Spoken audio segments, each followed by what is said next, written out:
అంటే ఎలాంటి ప్రాబ్లమ్స్ మీ దృష్టికి వచ్చాయంటారు? కొన్ని అంటే వర్షాలు వచ్చినప్పుడు గానీ, చెరువులు నిండిపోవడం, అందరివి కూడా ఎన్ని గుంతలు నిండిపోయి, ఇల్లు నిండి అంతా వాటర్ వచ్చేయడం, ఇలాంటి సమస్యలు ఎన్నో మీ దృష్టికి వచ్చినాయి. వాటి మీద మీరు గట్టిగా మాట్లాడుతున్నారని మేము కొంత మీ విషయంలో సర్వే చేస్తే వీటి మీద మీరు ఎక్కువగా పోరాడుతున్నారని తెలిసింది. ఇంతమంది కూడా బాగా అవును. వాటర్ వచ్చి చెరువులు నిండిపోయి మొత్తం ఇల్లు మొత్తం కూలిపోయింది మేడం. మేము కూడా పోయి బాగా ఎంత కావాలి మాతో సాయం మేము చేసినాము. అది రైస్ పంచినాము, వాళ్ళకి బట్టలు పంచినాము, బాగా సాయం చేసినాము. అయితే ఒక్క ఎంపీ గారు ఒక్క రోజు కూడా తిరిగి ఏం జరిగింది అని చూడలేదు అక్కడ కూడా. అది ఒకటి. ఇప్పుడు కోవిడ్ వచ్చింది. మా ప్రతి భారతీయ జనతా పార్టీ కార్యకర్త మా దగ్గర పెద్ద బుక్ ఉన్నది. ఇంటికి పోయి ఏ జాతీయ కులం లేకుండా ప్రతి జాతికి మేము బియ్యం పంచినాము, ఫ్రూట్ పంచినాము. అప్పుడు కర్ఫ్యూ లెక్క ఉండే ఏమేమి కావాలి ప్రజలకి అన్నీ మేము రిక్స్ తీసుకొని వాళ్ళకి పంచినాం. ఇంటికి పోయి మా చేతులతోని మందు చల్లినాం.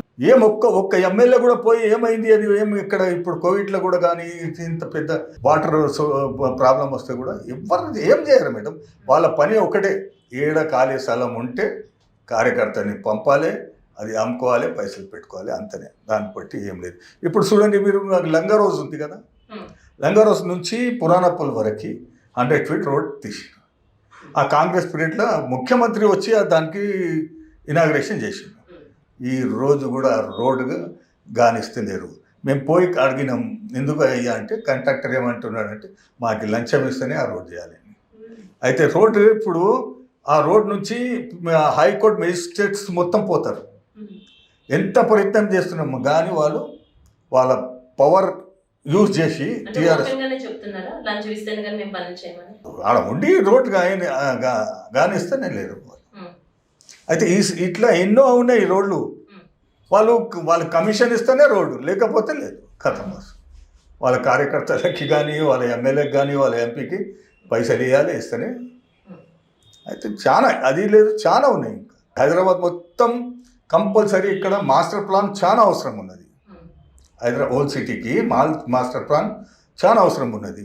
మేము అదే రోడ్స్ ఉన్నది, నిజాంపేట్లో ఉన్న రోడ్డు అదే రోడ్డు ఉన్నది, అదే డ్రైనేజ్ సిస్టమ్ ఉన్నది.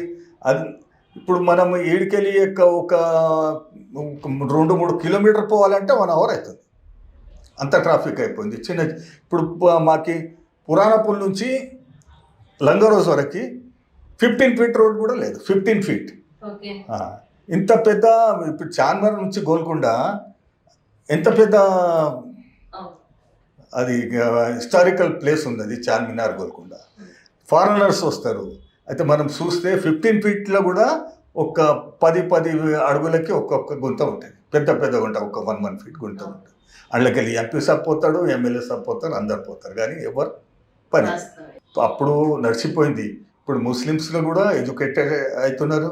వాళ్ళు కూడా వాళ్ళ పిల్లలకి మంచి ఎడ్యుకేషన్ ఇస్తున్నారు. ఇప్పుడు అన్ని స్లమ్ ఏరియాస్లో కూడా వాడు ఆటో రిక్షా నడిపించేటోడు కూడా వాళ్ళ ఇంట్లో ఒక గ్రాడ్యుయేట్ పీజీ స్టూడెంట్ ఉంటాడు. మేడం వాళ్ళకి మంచిగా మనం సౌకర్యాలు ఇవ్వాలి. మేము గెలుస్తాము.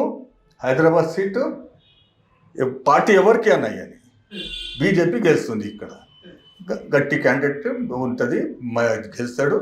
గెలిచి పక్కా మేము పార్టీకి ఇక్కడ డెవలప్మెంట్, హైదరాబాద్ డెవలప్మెంట్ చేస్తాం. భాగ్యనగర్ పేరు పక్కా తెస్తాం. అమర్ సింగ్ గారు చెప్పండి, కిషన్ రెడ్డి గారితో చాలా సన్నిహితంగా ఉంటారు మీరు అని, అంటే ఎలాంటి సంబంధాలు ఉన్నాయి కిషన్ రెడ్డికి? మేడం మా పెద్దలు ఉన్నారు. వాళ్ళు కిషన్ రెడ్డి గారు కానీ, లక్ష్మణ్ గారు కానీ, బండి సంజయ్ గారు కానీ అందరు మాకి చాలా రెస్పెక్ట్. మేము వాళ్ళకి రెస్పెక్ట్ ఇస్తాం, వాళ్ళు మాకు రెస్పెక్ట్గా ఇస్తారు. వాళ్ళు చాలా పెద్ద మనుషులు ఉన్నారు, మేము కూడా వాళ్ళకి మంచి రెస్పెక్ట్ ఇస్తాం. అలాగే అంటే చార్మినార్ దగ్గర ఉన్నటువంటి భాగ్యలక్ష్మి టెంపుల్ దగ్గరికి చాలా పెద్ద లీడర్స్ అంతా వస్తూ ఉంటారు. అసలు ఎందుకు వస్తూ ఉంటారండి ప్రత్యేకంగా భాగ్యలక్ష్మి? హైదరాబాద్ చరిత్ర ఉంది కదా మేడం. హైదరాబాద్ చరిత్రలో హైదరాబాద్ మొత్తం గొల్లకొండ కాకతీయ రాజుల నుంచి అప్పటి నుంచి అక్కడ గుడి ఉంది కదా. అయితే అక్కడ సిటీ కదా అది. అక్కడ నుంచి అన్నీ మొదలు కావాలంటే ఇప్పుడు కాకతీయ రాజుల నుంచి తర్వాత కూడా ఈ మన ముస్లిం రాజులు వచ్చింది కదా, వాళ్ళు కూడా దానికి ఆ గుడికి చాలా ఇంపార్టెన్స్ ఇచ్చిండ్రు. కుతుబ్షాహీ పీరియడ్లో ఆ ముస్లిం రాజులు కూడా పోయి అక్కడ మొక్కేవాళ్ళు కదా. అయితే ఒక శ్రద్ధ ఉంది, ఒక భక్తి ఉన్నది. హైదరాబాద్ అంటే భాగ్యనగర్ అంటే ఒక అమ్మాలక్ష్మి టెంపుల్, అది అంత అయితే ఆస్థ ఉన్నది. ఆస్థ ఉంటే అందరికి ఇప్పుడు దేశమే ఆస్థ మీద ఉంది కదా. ఫైనల్ గా అమర్ సింగ్ గారు చెప్పండి, మీకు కనుక టికెట్ వస్తే మీ ఓల్డ్ సిటీ ప్రజలకు మీరు ప్రత్యేకంగా ఇప్పటి వరకు అభివృద్ధి కార్యక్రమాలు జరగలేదు, మీకు అవకాశం కనుక వస్తే మీరు ఎలాంటి అభివృద్ధి కార్యక్రమాలు చేపట్టాలని మీరు నిర్ణయించుకున్నారు? మీ ప్రజలకు ఏం చెప్పాలనుకుంటున్నారు ఓల్డ్ సిటీ ప్రజలు? మేడం, నాకు టికెట్ వస్తే, పార్టీ నాకు టికెట్ ఇస్తే నేను ప్రజల వెంబడి ఉంటాను. ప్రజల మన ఓల్డ్ సిటీలో మెట్రో కానీ, ఇక్కడ మాస్టర్ ప్లాన్ కానీ, ఇక్కడ నందవనం మన మూసి రివర్ది, ఇప్పుడు మేము లాస్ట్ ఎలక్షన్లో కూడా చెప్పినాము, మూసి రివర్ డెవలప్మెంట్ చాలా ఇంపార్టెంట్ మాకు. అయితే ఈ మూసి రివర్కి డెవలప్మెంట్ చేయడానికి మేము ముఖ్యమంత్రి గారితో కూడా సెంటర్ నుంచి కూడా ఫండ్ ట్రై చేస్తాము. మెట్రో కంపల్సరీ, మెట్రో దానికి సెంటర్ నుంచి పుత్తిలి బౌడి నుంచి అక్కడ క్రాసింగ్ ఉన్నది మెట్రోది, దాని నుంచి ఇక్కడ క్రాసింగ్ తీసుకొని మూసి పక్కకి వెళ్ళి క్రాసింగ్ తీసుకొని హైటెక్ సిటీ వరకు, నార్సింగి నుంచి హైటెక్ సిటీ వరకు ఇక్కడ నుంచి మెట్రో మూసి పక్కకి వెళ్ళి కూడా ఆ మెట్రో లైన్ కంపల్సరీ నేను వస్తే నేను చేపిస్తాను. మీరు పక్క చెప్పి అది.